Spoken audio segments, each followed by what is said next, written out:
Eto, merong question. 15 years na hulog sa SSS. Pwede po bang makuha ang extra 5 years?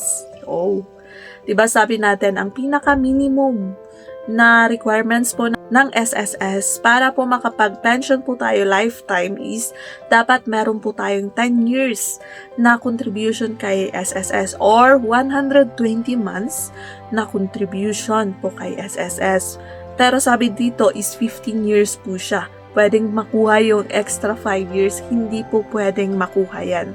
Bakit? Social pension po ito, hindi po siya parang bangko na kapag kailangan natin, pwede nating i-withdraw yung sobra.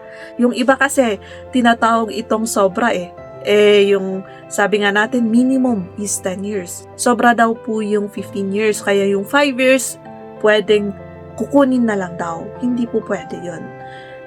Yung 5 years na yun is maidadagdag po yan na kukomputan po ng SSS kung magkano po yung pwede nating makuhang pension po or pwedeng makuhang monthly pension po sa SSS. Ganun po yun guys. Hindi po yan pwedeng i-withdraw na lang.